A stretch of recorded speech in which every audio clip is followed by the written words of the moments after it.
Hello everyone, कैसे हैं आप सब। एक बार पुनः सी कोचिंग क्लासेस पर स्वागत है। उम्मीद करता हूं आप सब अच्छे होंगे, मस्त होंगे, बेहतर होंगे। आप सभी की पढ़ाई बेहतर चल रही होगी। बच्चों, आज हम बात करेंगे पैराग्राफ इंपॉर्टेंस ऑफ इंग्लिश, यानी इंग्लिश का महत्वपूर्ण योगदान हमारे जीवन में किस प्रकार से है। बच्चों, जितने भी हम पैराग्राफ बताएंगे आप लोगों को थोड़ा सा पढ़ना है, उसको समझना है।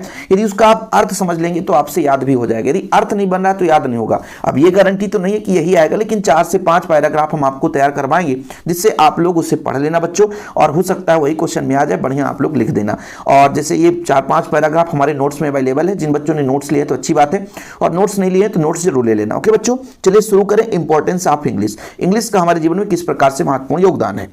देखो बच्चों, English is an international language. देखो, इंग्लिश मतलब जो अंग्रेजी शब्द, इज मतलब है एन, इंटरनेशनल मतलब अंतरराष्ट्रीय, लैंग्वेज का मतलब होता है भाषा।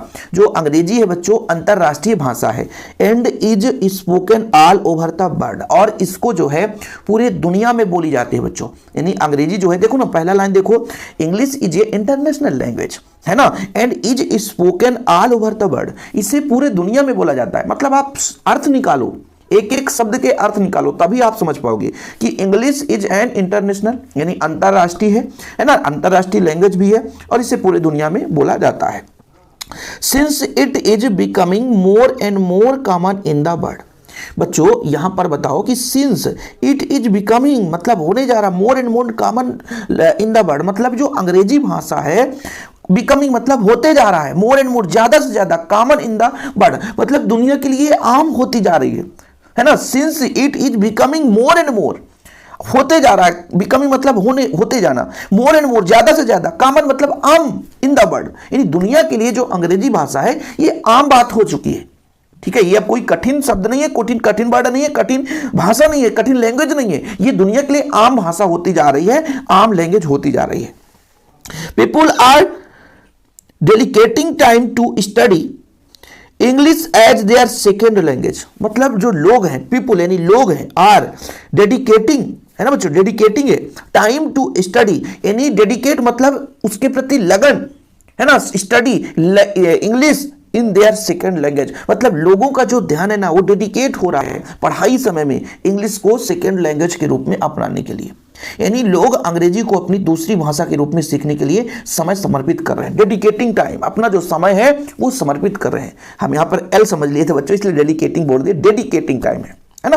पीपुल आर डेडिकेटिंग टाइम मतलब अपना महत्वपूर्ण समय टू स्टडी पढ़ाई करने में English as their second language, Hindi को मतलब अंग्रेजी को जो दूसरी भाषा है इसको रूप में मान करके अपना समय दे रहे हैं बच्चों।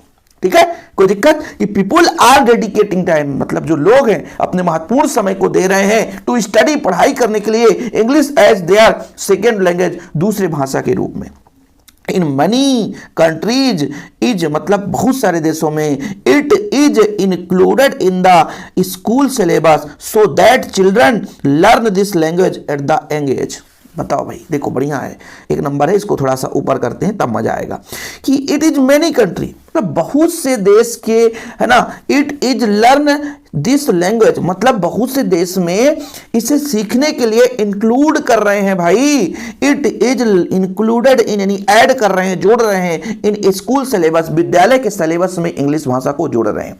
सो दैट चिल्ड्रन जिससे बच्चे की लर्न सीख सके लैंग्वेज इन इस भाषा को एट द यंग टाइम मतलब अपने पढ़ाई के समय में, युवा अवस्था में अंग्रेजी को सीख सकें, इसलिए इस भाषा का प्रयोग किया गया है। ठीक है, मतलब मेनी कंट्री बहुत सारे देश के लोगों ने, है ना, इंग्लिश को एकदम, है ना, अपने बच्चों के सिलेबस में ऐड करवाया है ताकि बच्चे अधिक से अधिक इसे यंग अवस्था में ही सीख सकें। However the true value of this language is that helps remove many barriers from our life. तो इसका अर्थ क्या हुआ। हाउएवर वास्तविकता तो यह है का द ट्रू वैल्यू सत्यता यह है ऑफ दिस लैंग्वेज इस भाषा की सत्यता यह है कि is that it helps remove many barriers हमारे शरीर के अंदर, रिमूव मतलब हटाता है, बैरियर्स मतलब कठिनाइयों को, मनी मतलब कई सारे कठिनाइयों को, फ्रॉम आवर लाइफ यानी हमारे जीवन के बहुत सारी कठिनाइयों को क्या कर देता है, हटा देता है। However the value of this language is that helps remove many barriers from our life हमारे जीवन में बहुत सारे जो बाधाएं हैं उसको हटाता है। The English language open ocean of career opportunity to those who speak this language, मतलब इंग्लिश जो भाषा है बच्चों ओपन नहीं खोलता है बहुत सारे अवसर को, हमारे जीवन की जो कैरियर है उनकी बहुत सारे अवसर को खोलता है भाई। Those who speak this language मतलब बहुत सारे लोग जो इंग्लिश बोल सकते हैं, जो इंग्लिश बोलते हैं, उनके लिए जो है हमारे जीवन में बहुत सारे अवसर को खोलता है। ठीक है, anywhere in the world, आप दुनिया में कहीं भी जाओगे, ठीक है बच्चों, तो अंग्रेजी जो बोलता है उसके लिए ढेरों अवसर का द्वार मिल जाता है।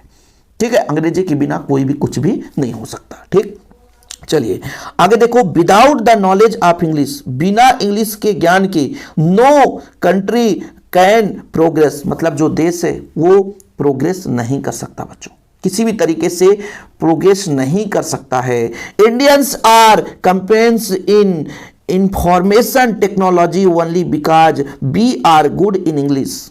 भाई इंडियंस मतलब जो हमारे भारतीय हैं, है ना, चैंपियंस यानी विजेता कब होंगे, इन द इंफॉर्मेशन टेक्नोलॉजी, यानी भाई साहब चैंपियंस का मतलब होता है विजेता इन इंफॉर्मेशन टेक्नोलॉजी, टेक्नोलॉजी के ज्ञान रखने वाले, only because we are good in English. यदि आप अच्छे तरीके से गुड इंग्लिश, अच्छे तरीके से इंग्लिश बोल पा रहे हो, सीख पा रहे हो, इंग्लिश आपसे अच्छे से आती है, तभी प्रौद्योगिकी के क्षेत्र में विजेता बन पाओगे। यानी हमारा देश प्रगति कब करेगा, जब भाई सूचना प्रौद्योगिकी, इंफॉर्मेशन टेक्नोलॉजी मतलब सूचना प्रौद्योगिकी, एक प्रकार से इंफॉर्मेशन मतलब सूचना होता है, टेक्नोलॉजी होगा बच्चों, है ना।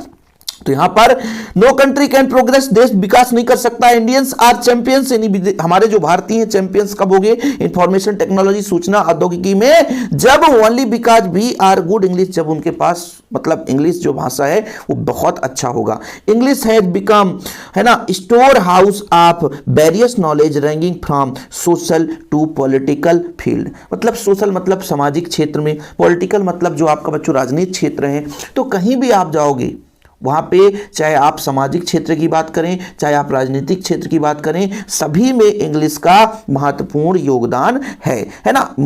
आपको वेरियस नॉलेज होना चाहिए, मतलब इंग्लिश का नॉलेज होना चाहिए चाहे आप किसी फील्ड में जाए। तो ये चीज़ हुआ। ठीक है बच्चों, इतना आप लोग तैयार कर लो। यदि इतना याद कर लिए ना, अब देखो मैं आपको बताता हूँ, जैसे पैराग्राफ वगैरह यार आप 4-5 तैयार कर लिए, एक भी नहीं फंसा, अब क्या करोगे, तो एक काम करो ना यार, 2-4 लाइन तो उसके बारे में लिख ही सकते हो। ट्री के बारे में आ गया, इंग्लिश के बारे में आ गया, गेम के बारे में आ गया, या किसी एक्सीडेंट के बारे में आ गया। वैल्यू ऑफ गेम 2024 में ही आया था बच्चों, है ना। और जैसे मान लीजिए आपका कोई आ गया कि मेरे आइडियल टीचर के बारे में बताओ, इंपॉर्टेंस ऑफ ट्रीज के बारे में बताओ, है ना, फार्मोशन गति के बारे में बताओ। थोड़ा बहुत 2-4 लाइन यदि उसका बन रहा है तो बीच बीच में 2-2, 3-3 लाइन और भी जो आपने याद करके गया ना वो लिख दो, नहीं तो पैसेज का 2-2 लाइन 3-3 लाइन कर देना बच्चों। ऐसा नहीं है कि 2 नंबर टीचर ना दे दे, 4 में 2 ही मिलेगा, पूरा का पूरा नहीं मिलेगा, लेकिन 2 नंबर पक्का मिल जाएगा। ठीक है बच्चों, तो जिनको भी नोट्स लेना होगा इंग्लिश का, तो अभी ऑफर चल रहा है इंग्लिश के लिए मात्र 50 रुपए में। जिन बच्चों को लेना है तो ले सकते हैं। फिलहाल अभी के लिए इतना ही। जय हिंद, वंदे मातरम।